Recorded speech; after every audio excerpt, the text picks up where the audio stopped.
సాధారణంగా ఏ క్షేత్రంలోనైనా ఒకే గర్భాలయంలో ఒకే ప్రధాన దైవం కొలువై ఉంటుంది. మిగతా దేవతా మూర్తులెవరైనా ఉంటే ఉపాలయాల్లో కొలువై దర్శనమిస్తూ ఉంటారు. వేణుగోపాలస్వామి, లక్ష్మీ నరసింహస్వామి, ఆది వరాహస్వామి వేరువేరు ఆలయాలలో, క్షేత్రాలలో వెలుగొందుతుండటం చూశాము. అలా కాకుండా ఆ ముగ్గురు అవతారమూర్తులు ఒకే గర్భాలయంలో ఒకే పీఠంపై కొలువైన క్షేత్రంగా బూరుగుగడ్డ కనిపిస్తుంది. సూర్యాపేట జిల్లా హుజూర్ నగర్ మండలంలో ఈ క్షేత్రం దర్శనమిస్తుంది. పూర్వం భృగమహర్షి తపస్సు చేసుకున్న ప్రదేశం కావడం వలన ఈ క్షేత్రానికి ఈ పేరు వచ్చిందని అంటారు. సూర్యాపేట జిల్లాలో నేరేడుచెర్ల నుంచి హుజూర్ నగర్ వెళ్లే ప్రధాన రహదారి నుంచి కొంత దూరానికి వెళ్తే ఈ ఆలయం దర్శనమిస్తుంది. వందల సంవత్సరాల చరిత్రకు అద్దం పడుతూ కనిపిస్తుంది.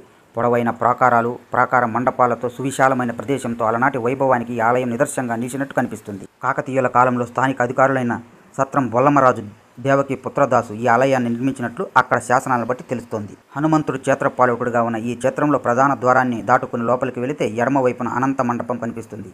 ఈ మండపంలో 20 అడుగుల అనంత పద్మనాభ స్వామి ఏకశిలామూర్తిగా దర్శనమిస్తుంది. అక్కడ నుంచి ముందుకు వెళితే గోదాదేవి, మన వాళ్ళు మహాముని సన్నిధి, రామానుజుల వారి సన్నిధి, అల్వారుల మండపం కనిపిస్తాయి. ముందుగా ప్రత్యేక మందిరంలో కొలువైన గోదాదేవి దర్శనం చేసుకున్న తర్వాత ప్రదక్షిణ పూర్వకంగా వెళ్లి గర్భాలయంలోకి ప్రధాన దైవంగా దర్శించడం ఇక్కడ ఆనవాయితీ. గర్భాలయంలో ఒకే పీఠంపై ఒకవైపున వేణుగోపాల స్వామి, మరోవైపున లక్ష్మీ నరసింహస్వామి, మధ్యలో భూదేవి సమిత ఆది వరాహస్వామి కొలువై పూజాభిషేకాలు అందుకుంటూ ఉంటారు. కృష్ణావతారం, వరాహావతారం, నరసింహావతారానికి సంబంధించిన మూర్తులు ఒకే వేదికపై చూడటం ఒక అనిర్విచ్యమైన అనుభూతి కలిగిస్తూ ఉంటుంది. ఇక్కడ దేవతా మూర్తులన్నీ తవ్వకాల్లో బయటపడినట్లు చెబుతుంటారు. ప్రతి విగ్రహంలోనూ అద్భుతమైన శిల్ప సౌందర్యం ఉట్టిపడుతూ ఉంటుంది. ముఖ్యంగా చెన్నగోపినాథుడి విగ్రహం చూస్తే ర్యాలీ జగన్మోహన కేశవస్వామి గుర్తుకు వస్తాడు. అంతటి సౌందర్యంతో స్వామివారి మూర్తి తునికిసలాడుతూ ఉంటుంది.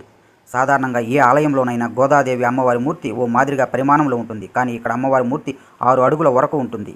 ఇక అల్వారుల ప్రతిమలు కూడా భారీ పరిమాణంలో కనిపిస్తాయి. నిజంగానే అల్వారులు వచ్చి పంక్తి భోజనాలు కూర్చున్నారేమో అనుకునేలా ఉంటాయి. ఇక్కడ సూర్యకరణి, చంద్రపుష్కరణి ఆలయ ఘనత అద్దం పడుతూ ఉంటాయి. ధనుర్మాసంలోనే కాకుండా వైష్ణవ సంబంధమైన పర్వదినాల్లో భక్తుల తాకిడి ఎక్కువగా ఉంటుంది. ఇటు నేరేడుచెర్ల మీదుగా అటు హుజూర్ నగర్ నుంచి ఈ ఆలయానికి ఆటోల్లో, కార్లలో చేరుకోవచ్చు. ఈ క్షేత్రం దర్శించడం వలన గ్రహదోషాలు, దుష్టశక్తి పీడలు, భూ సంబంధమైన సమస్యలు తొలగిపోతాయని భక్తులు విశ్వసిస్తూ ఉంటారు.